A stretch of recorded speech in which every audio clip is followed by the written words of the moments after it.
And now we're going to talk about the value and the potential of collaboration and working together. So we've got three speakers who've come along. They are Callum MacPherson of the Young Blood Men's Health Matters podcast, Amy Harvison of the Top Blokes Foundation, and Matt Defina of the Man Cave. So I'll give you. I think I'm going to split up the. The more sort of skills focused programs. So I think what we'll do is Amy will come to you first, and then Callum second, and then Matt third.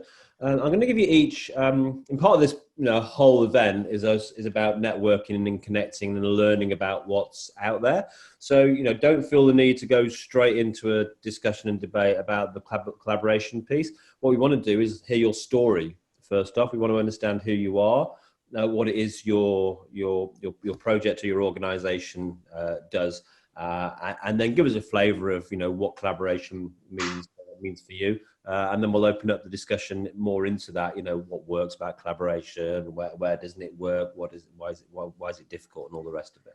But in the first instance, please take the floor and use it as your opportunity to really introduce us to who you are and what you've been up to. So, Amy, as the oldest, by which I mean the organisation which has been around the longest, which is probably over 15 years, I think now. Amy representing the Top Blokes Foundation. I'll let you introduce yourself and tell us who you are, because you'll do a better job of it than I will. I'll just say we've known about these guys for a very long time. Love all the people who work for them, and they make a fantastic contribution to any kind of Australian Men's Health Forum event they get involved with, as they have done for many years. So we're really delighted to have you here as always. Over to you, Amy. Thank you. So my name's Amy. I'm the head of programs and operations for Top Blokes Foundation. What we do at Top Blokes, we deliver social education to boys and young men. So we work with 10 to 24-year-old young males in 3 distinct programs. The first one is focused on primary schools and that preventative education piece. The second program, we focus on year 9-10 in high schools, and we deliver a longer term social education piece. So we actually work with those boys for a full 6-month period in our mentoring programs. And then our older boys program runs from 18 to 24, and we tend to work with that program out into community. So we may partner with employment service providers, juvenile justice, sports clubs, TAFEs, and training organisations have also contacted us recently with the retention rate that they've currently got or lack of retention rate of apprentices. And a lot of times young people engage in employment, they're finding dropping out of employment due to social issues more so than the lack of employability skills. So we're seeing a lot more TAFEs, RTOs and learning centres starting to recognise this and encourage that social education piece to get the boys to where they need them to be. So effectively, when we deliver our education piece, we go into schools for our younger programs, our community groups for older programs, and we do that long-term focus. So we acknowledge that a lot of the boys we work with may be lacking male role models. So by being there week in, week out for a 3 or 6 month period, we're actually building that rapport relationship. And each week we deliver a different social education piece. So one week we may talk around mental health. One week we may talk around anger management. We talk around online behaviours, bullying, pressure and risk taking, and then move into things like leadership and teamwork. In our high school program and our older boys program, we talk deeply into topics such as the realities of porn use. We look at sexuality, we look at discrimination. We talk deeply around power and privilege, which is very topical at the moment. And we also look at topics such as consent, domestic violence, gambling, money issues, you name it. We cover off on all topics. So our programs are evidence-based, and we deliver the program to the boys using that lived experience we talked about previously with our mentors to be able to deliver just factual education. The whole aim of what we try and do is build that critical thinking skills. So plant seeds, the mentors always talk about planting seeds with the boys to build their skills, their foundations, to essentially allow them to be happy, healthy and safe in the future.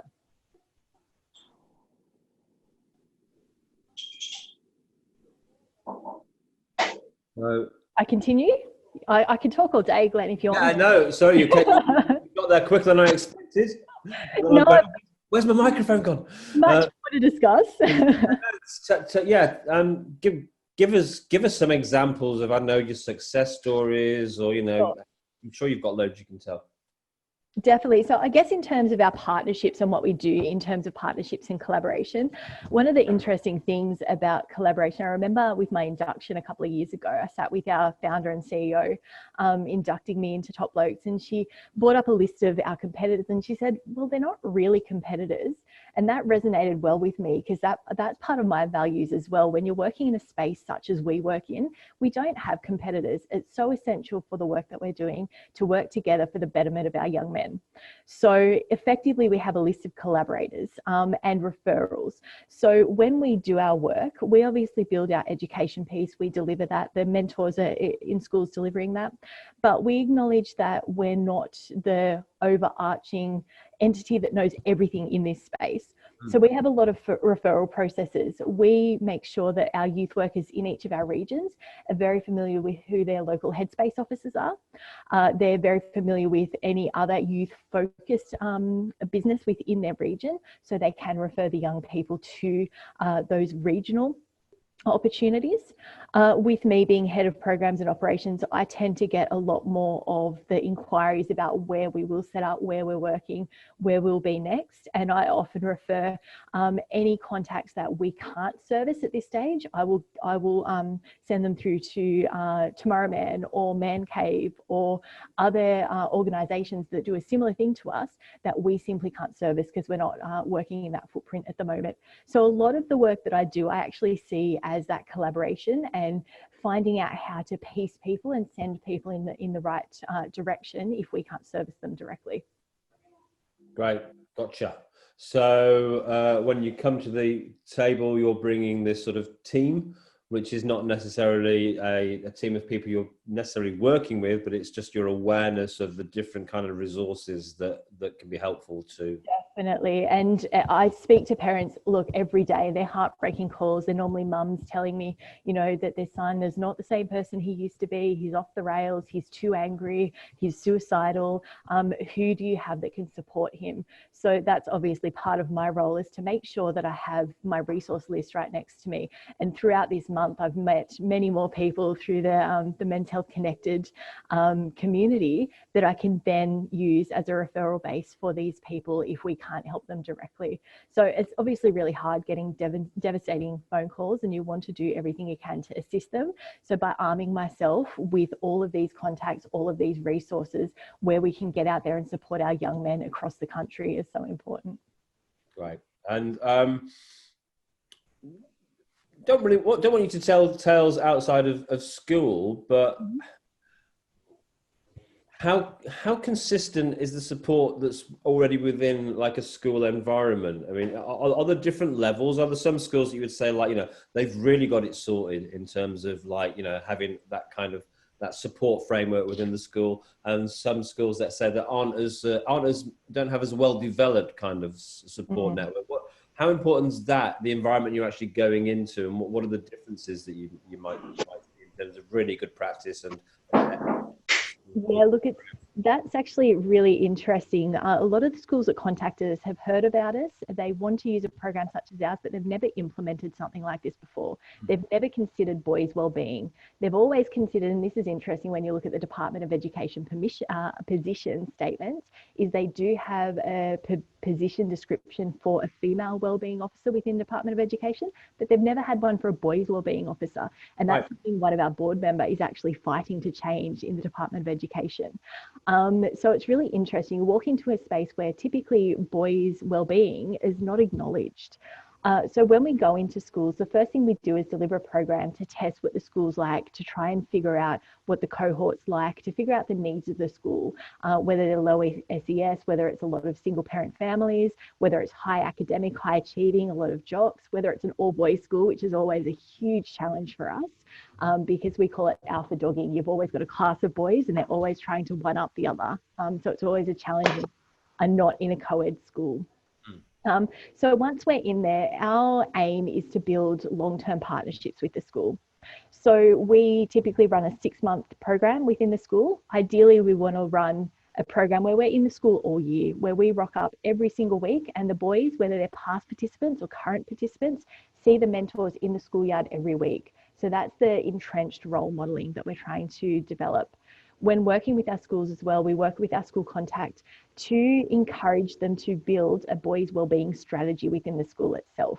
So part of our work and our regional coordinators' work is to build that really ongoing strategy, where not only we're working with the high school, but we've actually worked out who the feeder schools are, who the feeder primaries are, and we're working with their year sixes. So not only do the boys in high school have the pleasure of seeing us in year 9, 10, but anyone graduating from year 6 into year 7 into that high school will still see the mentors around. So again, they're reminded of the Top Blokes values and the Top Blokes mentoring. Excellent. Thanks, Amy. I'm sure there's more we could explore, but I'll give the other two panelists a chance to introduce themselves. Perfect. Thanks, Amy. Thank you. So our next panelist is Callum MacPherson. I'm sure he's been living an extraordinary life for a very long time, but in our world, he kind of burst into our world in the past 12 months, thanks to an initiative called Young Blood, the Men's Health Matters podcast. A really interesting resource and clearly massively resonating with the young men and young women who are listening. Callum was recently nominated for one of our Men's Health Awards in 2020, and not only was he able to get lots of people to actually vote for him, each vote came with a really glowing kind of testimonial about what a difference his work was making. So make me blush, Glenn. That was the idea. I like to really build up people's expectation and then see if they can live up to it. But yeah, you know, there's that thing, isn't there? It's like if you want to know the value of someone, don't ask them, because either they'll be really humble or they'll oversell themselves. But you know, listen to what other people say about a person. We got a flavour of that. You know, I was getting those emails through on a daily basis. Another notification that someone had written something on our website about your nomination, and that, you know, that speaks volumes to me. I know one or two of them might have been, you know, a close family member, but when it gets to a certain volume, you go, yeah, there's definitely something happening here. So with that big build up, I'll leave you to tell us your story and what it is you've been up to and the kinds of conversations that you're having in collaboration with your contributors. Cool. Thanks, Glenn. Sorry for the spam there. I think one of them at least was from Dad, but there was a few others that I didn't know about. So thank you. So yeah, I've been in this field for less than a year. I started the Young Blood Men's Health Matters podcast last September, and that was actually in response to losing a close friend of mine to suicide last year, and really experiencing firsthand what that felt like and what it was like to go through that, and then having it really open my eyes to just how many other young people are experiencing either that level of trouble themselves or with someone that they know in their lives. And I really wanted to do something about it, use those feelings and use that pain to try and create something productive.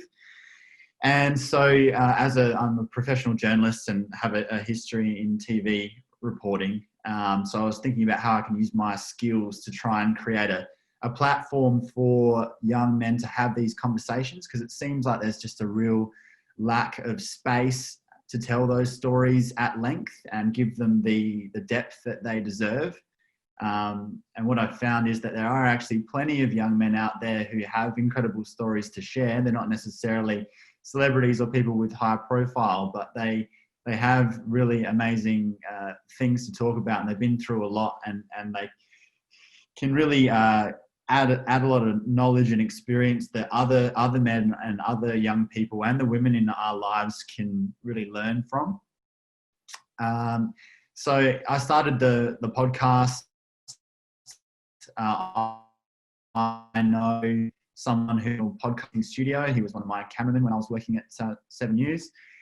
So he had a bit of an idea, but basically I didn't know what I was doing. It was a bit of a leap of faith sort of thing where I knew I wanted to do it, and I had a sort of a real fire within to make something happen. And I just went with that and got started, because I think if you wait until you know everything, you might be waiting forever and you might never actually get anywhere. So it was a real learn as I go along sort of thing. And basically the podcast is me sitting down with one young man or a couple, either in person or remotely, in our studio, and discussing their life story or their story pertaining to a certain struggle they've been through, be that generally with their mental or their physical health, or discussing a social issue more broadly. And that's been a real range of stuff. We've talked about suicide, body image, Indigenous health, sexuality, cancer, addiction, homelessness, PTSD, depression, heartbreak, relationships, disability, domestic violence, bit of a big list, autism, and then also try to do stuff that's relevant to whatever's happening sort of in the zeitgeist. So done one with when the bushfires were raging. I spoke to a CFS member about what it's like to go through all that, and also obviously the coronavirus stuff that happened recently. There was a big focus on that. And yeah, it's a preventative health strategy that aims to be proactive and just show other men that there are people like them going through very similar stuff, and that they're not alone, because it seems to me like there are a lot of men who feel shame around whatever they're experiencing and think that they're the only ones going through, that they'll be judged for or others understand. And the reality is it's very, very common. So the idea is basically to engage men with those conversations. And even if they're not ready to talk themselves, it plants the seed to start thinking about having those conversations, and at least to hear that they're not crazy and they're not a freak and they're not weak. They're perfectly normal. And also importantly, that there is a light at the end of the tunnel, and no matter how dark things might be, that there is a way out. And that's a pretty consistent theme. Finding guests who have really been to rock bottom and had some serious struggles in lots of different areas, but pushed through it and found a way to move past whatever that was. And now on reflection are very, very happy that they're still here and doing amazing things with their lives. So it really aims to be inspiring and uplifting and educational as well.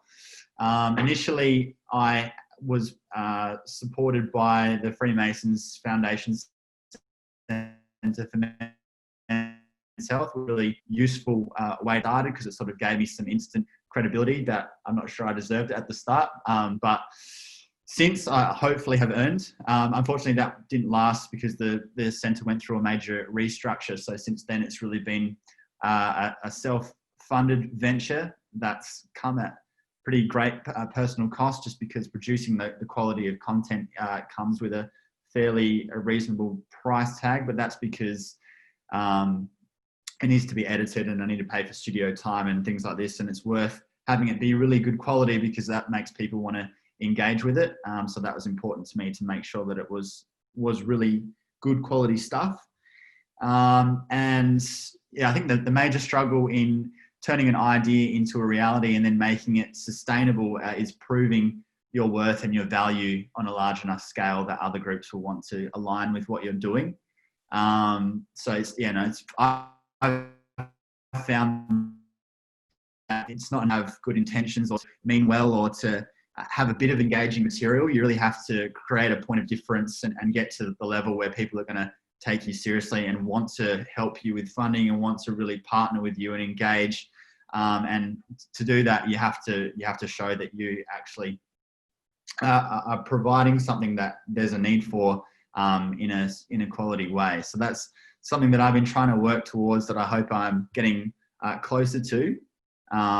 In terms of the positive partnerships, all the people who've wanted to come on my show have found so many people willing to come and help raise awareness, who have a vested interest in mental health and men's health. They want to share their story because, it might help someone. It might help one person. It might help 100 people, might help 1,000 people, might help 1 million people. And we've seen the podcast really picking up a lot of traction, and I've had a lot of positive feedback from people saying that, yeah, it did make them think differently, or it made them want to share their own story. And that's really what we're doing. Great partner guests that have wanted to come on. I've done 30 episodes now. And that's really been fantastic. And it's also been really great to see just how many people are involved in this space through these symposiums in the last month. I think we're all doing our own projects and we're all trying to grow our own thing. And it's easy to think me, and I'm struggling so hard and I'm trying to make this happen and no one else is. And that becomes sort of the problem that I'm trying to face for the podcast itself. We're all trying to grow our own thing.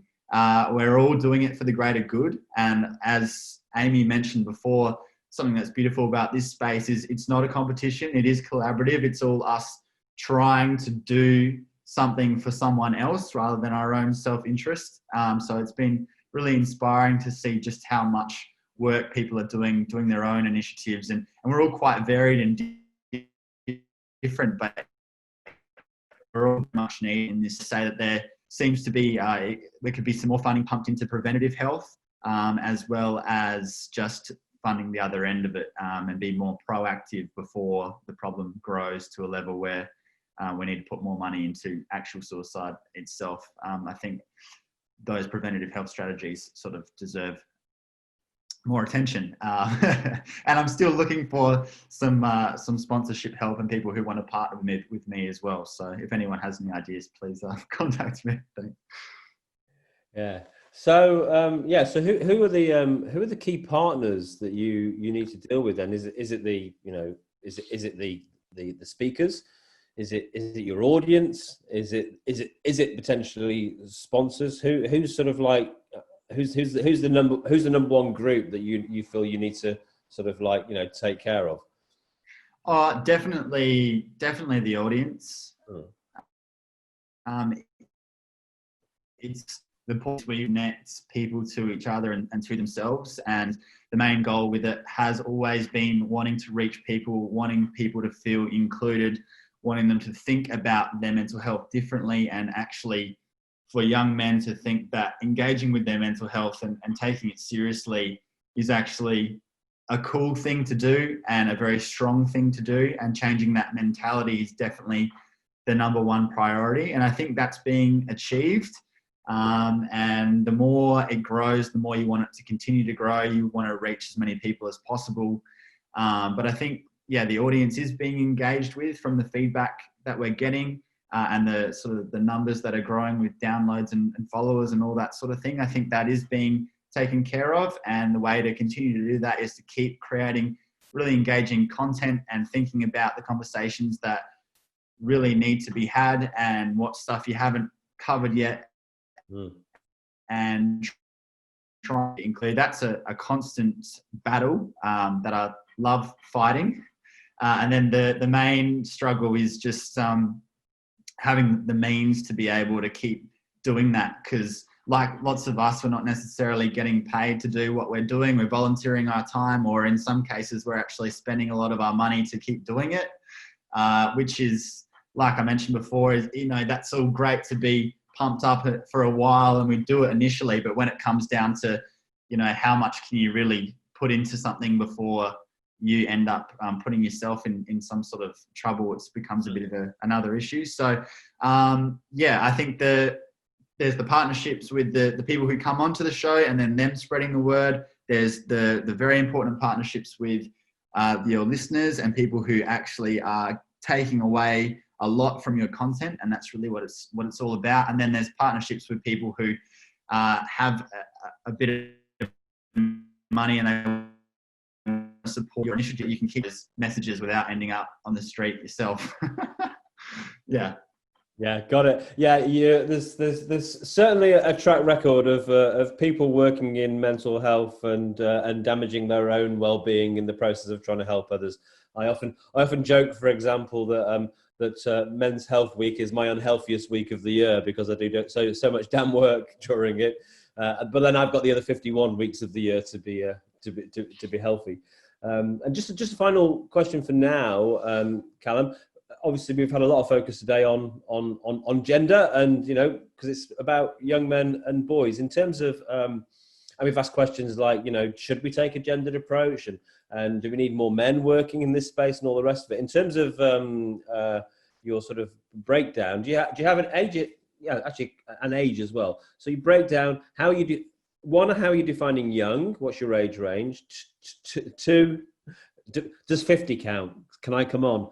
I'm a young 50. You don't make the cut off. Sorry. Oh, damn it. Do you only interview blokes? Is that important, or what? If not, what's the sort of the ratio? And also, have you got a sense of your listenership in terms of age and gender as well?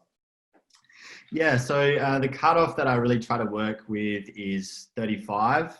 I'm 26 myself.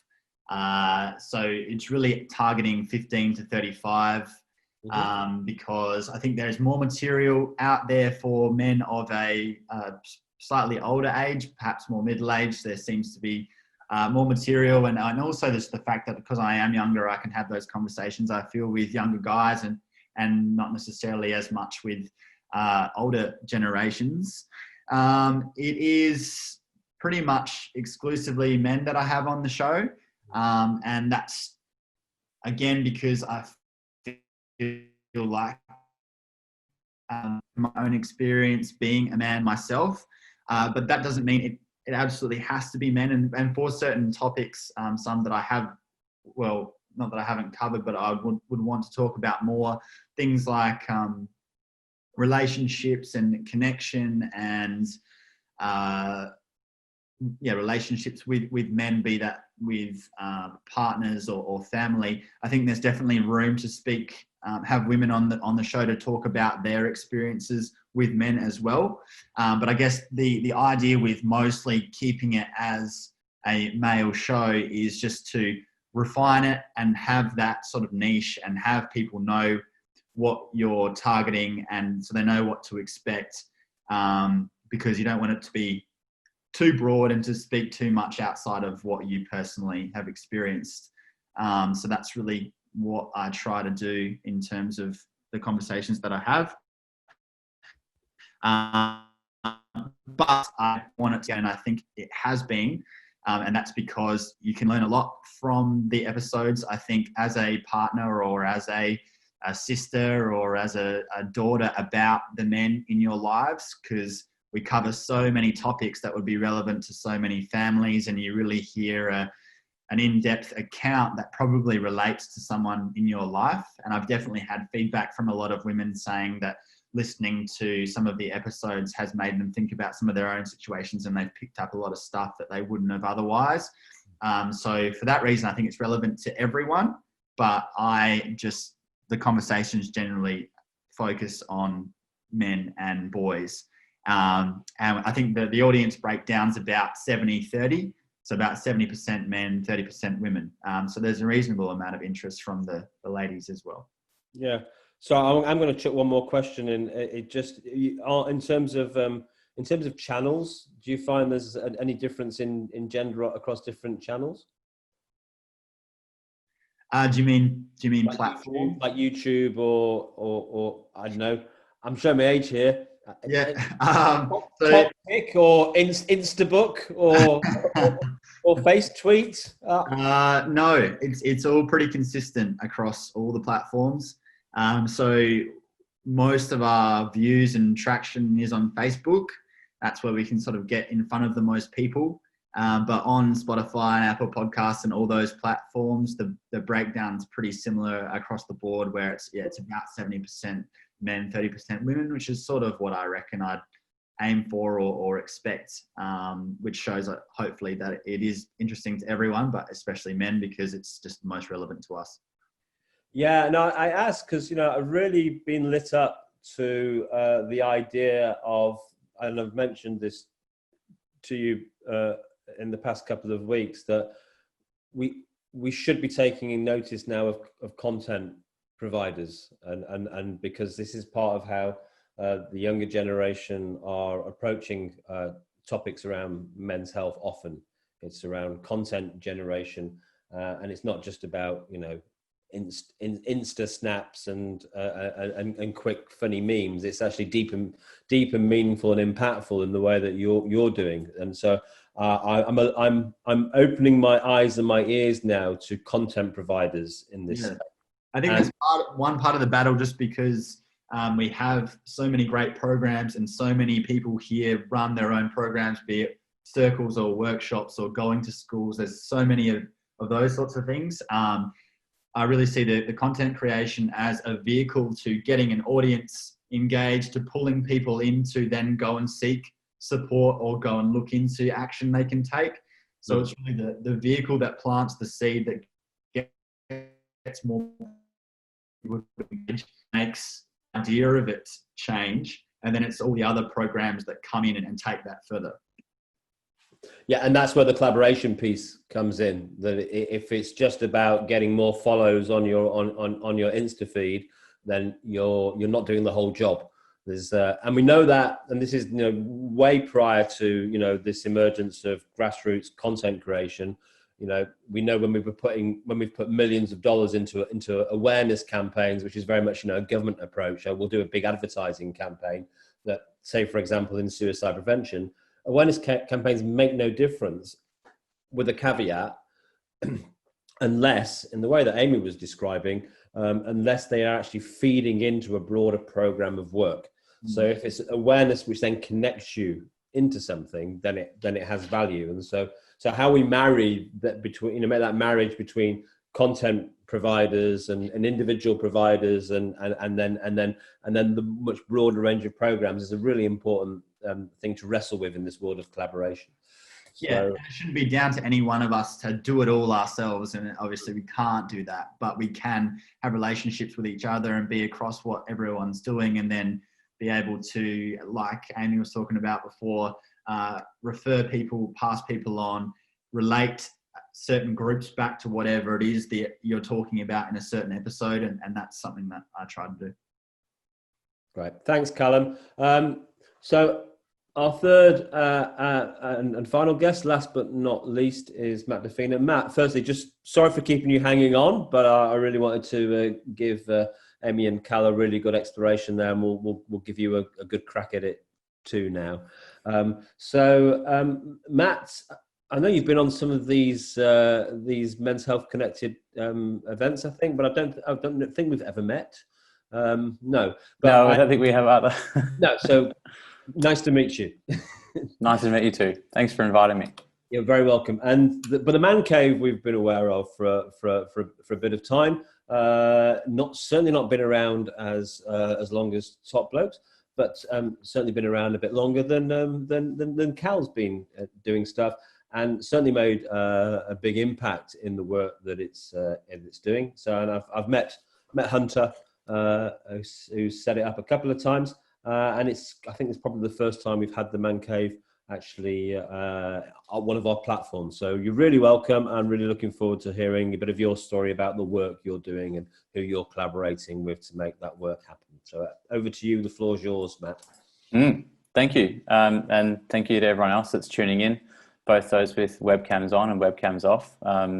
I'm in chilly Melbourne. That's why I've got a hoodie on. I'm a bit jealous of those of you that look like you're in much warmer climates.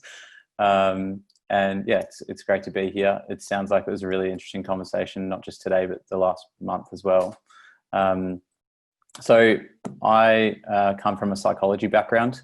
I grew up in Melbourne, and my experience of high school was going to an all boys school, and it was very much all about banter, alpha maleness. I played a lot of sport, and I got picked off a few times for doing well at sport, and getting bullied from that, navigating girls and relationships. But my real high school experience was playing as much sport as I possibly could, going home, eating as much food as I possibly could, usually a box of shapes straight after school, going to sleep, and then going between my mum and my dad's house for a week at a time.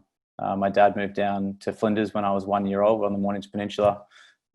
He's a scuba diving instructor and army guy, and my mum stayed in Melbourne and became a clinical psychologist and worked in leadership work. So I grew up with two really empowering role models in the way that they could show way a relationship can work, even in a divorce. And from an early age, my dad showed me it was totally fine to cry. So that was also, I think, a great help in having a role model in my dad. And also my mum, well, her being a clinical psychologist had its benefits, also had its pitfalls. I think I was a bit of a guinea pig at different times for some of her learning. But the main thing that she gave me was just allowing me to feel into and to feel emotions. And one of my favorite children's books growing up was We're Going on an Adventure. We're going on a bear hunt. That's the one. And that became quite a metaphor for the way that I processed emotions with us, which was they get to this muddy swamp, and the saying goes throughout the book, we can't go around it, we can't go over it, we can't go under it, or we just have to go through it.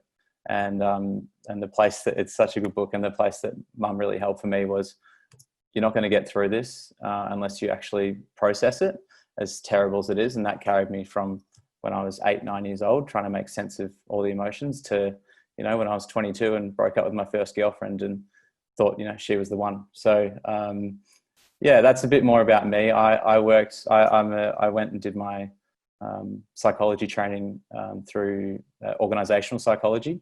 And the passion for me really that has led me into this space is looking at how we can create organizations and communities that allow people to thrive, and doing that through a gendered lens. So a few years ago, feeling personally quite powerless as the Me Too movement really took off, and seeing how that had impacted a number of my female friends, feeling quite helpless and realizing that was just a time for me to listen and to learn, and not to mansplain, and actually to think about what I could do and grow as a guy, and speak from my own personal experience. So led me from going in a career in corporate consulting to leaving there and going to the Man Cave. And the thing that attracted me most to the Man Cave and to the work that Hunter's been building since 2014 was it's very, very much about embodying healthy masculinity first and foremost, and using that as a starting point for teenage boys. But the Man Cave started in 2014, as I said, when we were asked to run a program at Frankston High. And what the guys looked at when they first started, some of you might know Jamin Heppel and also Benson Solo, who started the Man Cave back then, was what's missing for teenage boys? What are we seeing that's happening further down the line that we can prevent if we get to them early? And I know this is preaching to the choir in terms of these approaches and ideas, but this is how it threaded into the Man Cave story, and really came down to the fact that there's just, everyone has a mask on when they go to high school. And I had a mask on when I was at high school. Boys, keep the mask up. It's the only way to survive. If we can give them a space, give them the permission, give them role models to take the mask off and to realize they're actually going through pretty similar stuff, then hopefully we can break down some of the rigid gender stereotypes that they might live into later on that causes all of the issues that we're trying to prevent. So we, first and foremost, we run full day workshops is the main thing for us, and they follow a rite of passage framework.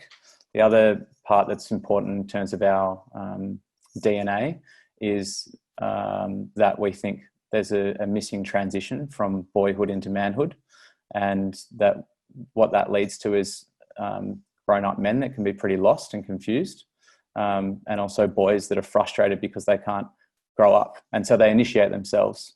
We live by a saying, an African proverb, which is that boys will burn down the village to feel the heat. And so if we don't take them through an initiation process, then they'll go find it themselves, whether it's train surfing, whether it's going to schoolies and drinking as much as they can, all the other sort of destructive behavior we see. But if we can give them a process to go through and give them a way of evolving into the man they want to become, then they'll do it. And what we have seen is that it's worked on the scale that we've done. Obviously, we're still pretty young and we're still working mainly in Victoria. We've worked with 15,000 boys over the last 6 years across Victorian schools. And we've started working with teachers and educators in the space as well. And a lot of it, what comes down to is the facilitators, having a diverse range of versions of masculinity from different backgrounds that show the boys that they can talk about their emotions and still be a man, and do that over a full day workshop. And just to give you an example, I was in a workshop last year. We ran an exercise, so we just call it a spectrum. and we ask the boys different questions. It sort of starts with who prefers cats, who prefers dogs. Awesome. Everyone spreads out. Why? Who prefers PlayStation, Xbox, TikTok, Snapchat? And then we start dialing down. Okay. Eventually we get to the question of who thinks it's okay to talk about your emotions at school and who thinks it's not okay. And we have most boys in the middle sort of huddling together in safety. We had some boys saying it's totally cool. And we had a small group at the end said, not okay. They almost couldn't get closer to the wall. And we asked one of the boys, like, do you care to explain to us what's going on for you? Like, why do you feel like it's not okay to talk about your emotions? And he said, well, last year I told a friend of mine that I wasn't having a good day. And he went off and told everyone at school that day. And I realized that there's only one way everyone could have found out, which was through him. So from that point forward, I decided that I wasn't going to talk about my emotions ever. And that was the only way for me to be safe. And the whole room stopped. And for us facilitators, we realized this was a juncture for him where he'd been hurt. He'd layered the armor on again because it had led to that being hurt and mistrusting his mates. And this was the chance where we could divert him. And we opened up the space then to have that conversation and to explain to him, to the rest of the room, to his mates, what was going on in his world. And then turned to the boys and said, what do you respect about this boy now that you've heard this from him, and made him feel 1,000 feet tall. So that's sort of a microcosm of some of the work we try and do and what we try to capture in our workshops. And I'll probably pause there because I've been speaking for a while. Cool. Thanks, Matt. And and thanks for taking us inside the kind of work as well. It's sort of like, it's nice to be sort of like inside the room with you in terms of that story there. Thank you.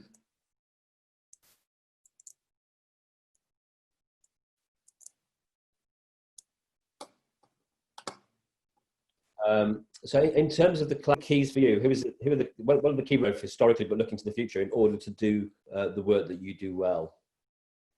Sorry, Glenn, do you mind just repeating that question for me?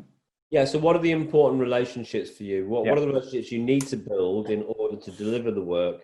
And also looking to the future, relationships you need to build more of to deliver more of the work. Yeah, great question. And the topic of our conversation. So I completely missed that. I'm sorry. Yeah, I was reflecting on this topic the last few days, the first thing I thought about was we need to position it as partnering with boys as the starting point, and not seeing them as people that need to be told what to do, but giving them the chance to go, what do you think? Asking them questions and giving them the space to response without fear of being told off. And then beyond that, working with teachers and parents. We mainly work through schools. So at a community-based level, the vision for us really is to work with teachers and giving them the skills that will improve the way they manage behaviour in a classroom setting. I went to an all-boys school that was pretty brutal, and boys can be pretty brutal as well, not just to each other, but to teachers. And there were one or two teachers, in particular female teachers, that left the school because it was so tough. And so we're definitely hearing on a ground level that female teachers struggling with disrespect from boys in schools. And the other side is parents. It can be quite hard to influence them, but giving them some of the tools to connect with their children. They just want to know when they get to the grunting stage around 14, what's actually happening in their world, because of course their deepest fear is they don't know. And then the worst thing happens in their world. And at an organizational level, we've been very lucky. And I loved what you said, Amy, at the start about not having competitors. We had the same conversation. I think it comes down to really what is the most important need of a group or a school at a different point. And masculinity is only one way of approaching this work with young people.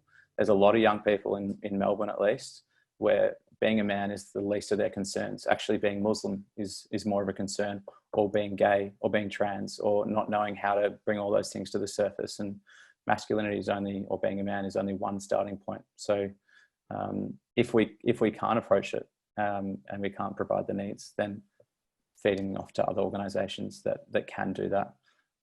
And that also obviously plays a role in preventative ed, but also, crisis referrals to whether it's Headspace or the psych services. So yeah, that's sort of a summary of how I think we need to approach it. Great, thanks, Matt. It's been excellent to have the man cave in our space for the first time. Thank you for bringing your cave to our cave, and giving us a view inside. So we've got about just under 10 minutes left. So I want to make sure we come back to each of our panelists, and we put on the program that, you know, if you want to carry on hanging out, we'll keep the room open. So we're not a hard finish at 1 o'clock here, but in terms of our panelists' commitment and focus to having this conversation, we'll finish at 1 p.m. But if you want to stick around for 5 minutes, 15 minutes, 50 minutes, we'll keep the room open for as long as this group of people wants to stay chatting. So just don't feel that you're not going to get to have your say if you're burning to say something. But I want to make sure we circle back now and give each of the panelists an opportunity to reflect on this conversation. I want to pick up a couple of things that were said, and I'm just going to go straight to Proverbs to speed it up. So it may have been said today, and it's often said that it takes a village to raise a child. Let's say raise a boy in this context. And I think Matt certainly lent on the proverb of, if the young are not initiated into the tribe, the boys are not initiated into the tribe, they will burn down the village just to feel the heat. And then there's one that has been a big learning for me personally, which is, if you want to go fast, go alone. If you want to go far, be prepared to go together. So bearing in mind all of that, bearing in mind that clearly it takes more than any one project or approach, or any one school or family or community or government initiative to actually help young men thrive in today's society. And we've certainly talked about that challenge in different ways of moving from boyhood to manhood. Gary there mentioning early on in the day the failure to launch, many people talking about rites of passage, the confusion of being a young man in today's world, and what is actually expected, and why even be a good man, something that Arian raised earlier. What are your thoughts on what is it going to take? Clearly we're doing some good work already, but what are your thoughts on what is it going to take to create a system and a culture that wherever you are in the country, we'll stick to Australia for now, wherever you are in the country, we guarantee that every boy makes the healthiest possible transition from childhood to manhood? And for that really simple question, I'll go first to Amy.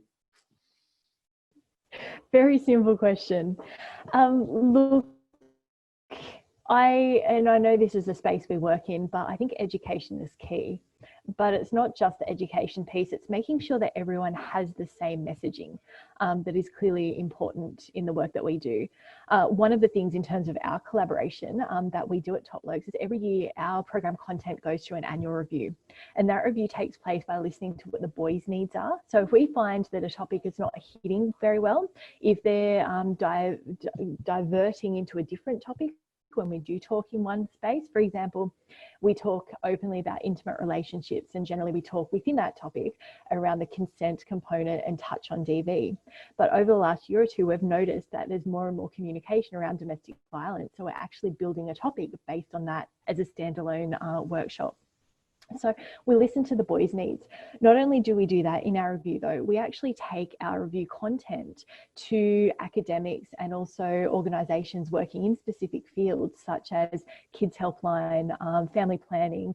We've taken it to the New South Wales Police Department to get insight into what's happening, what is current, what is happening on the ground, and what does evidence say we need to be talking about in this space.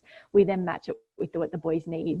So I think that that's really important in the space, that when we deliver our program content, we're actually delivering what some higher profile organizations are recommending from their messaging points. So we're actually following through with the messaging that they're delivering as well. And I think as organizations working with young people in this space, it's really important for us to come across with very similar messaging so that young people are getting accustomed to specific ideals, values, and opinions as they're growing that critical thinking piece. Great. Thanks, Amy. Part of the answer there was collaborate, quite clearly. Yeah. Okay. So, Callum, Amy and the Top Blokes crew have had 15 years to work that out, and you've had 12 months. So, what are your answers, my friend? Not a touch on Amy's work, but I guess from my own perspective, I think the message, boys and men, they need to see the message coming from people like them, and that has to include all boys and men, and not just masculinity, like Matt was talking about. Also, their sexuality or their race or their gender or whatever it is. Those conversations, they have to have a face to them. They have to be in the public realm, and they have to include everyone. So I think the task for someone who makes content like me is to do episodes or shows or make videos about and with people who represent all of those groups, to engage that audience, and make sure that we're not running the programs with people who are like us necessarily, who we're comfortable talking to, but to all groups of society and all men and people and women and people we don't understand necessarily or relate to. We need to make sure that we have that conversation as well, even though it's often the harder conversation to have, because we can't just say, oh, I'm for men's health or I'm for mental health, and then only cover one aspect of it and only engage one part of the audience. We have to do the whole picture.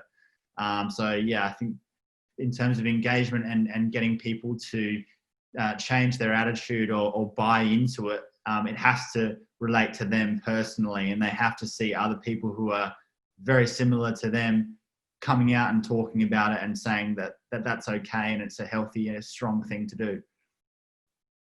Great, thanks, Cal. So Amy talking about the importance of collaboration across the system and different organisations. Cal talking about the importance of culture change within men and men of many different backgrounds having a voice and sharing their story and being heard. And so, Matt, you have the unenviable task of having the last pop at this question. Thanks, Glenn. I'll do my best in the time we have left. I'll start with my vision, which is that I would love for our education system and approach to be more holistic and to be less driven by academic outcomes and more driven by character building. And that might need to be filled by organisations like ours and Top Blokes and podcasts like Callum's and others. But I'd also love, and I've heard this from teachers that I know, that they play a broader role as educators in school systems, not just teachers of curriculum that lead to a number. So that's my vision. That's my hope, that we integrate some of that more character building. I think the second part is that we need to create a vision for the future that really is positive and boys want to grow into.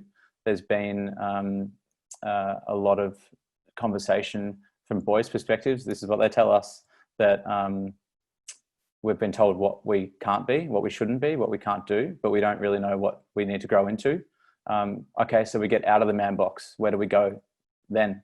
What does it look like? And I think creating that place for them is really the role of us as adults and our organisations also. And that's where it comes back to the role models and having people, whether it's on TV. I love watching MasterChef the last few weeks and months, and just there's been a lot of conversation around the fact that there are a lot of Asian Australian chefs, and even Melissa, who's one of the judges on there, representing what is really the real Australia in especially in kitchens. So having that, but on a bigger perspective, and showing more role models for boys, not just in the media, but also on the ground in workshops and other programs. And the last thing is, coming back to that idea of seeing the potential in boys and giving them the space to grow into that, seeing the joker in a room who has the amazing charismatic approaches. He can either use that for destruction or he can use that for leadership, and not making boys feel wrong for having those abilities, but yeah, trying to help them rechannel those skills into positive ways. Great, thanks, Matt. Beautifully rounded up for us. So we're going to end formally there. My final thanks to all of our speakers today, but most notably, because we've got them right here in the room right now, to Amy Harvison of the Top Blokes Foundation, to Callum MacPherson of the Young Blood Men's Health Matters podcast, and to Matt Defina of the Man Cave. This has been our Working with Young Men Symposium here on Men's Health Connected. The proceedings are formally over,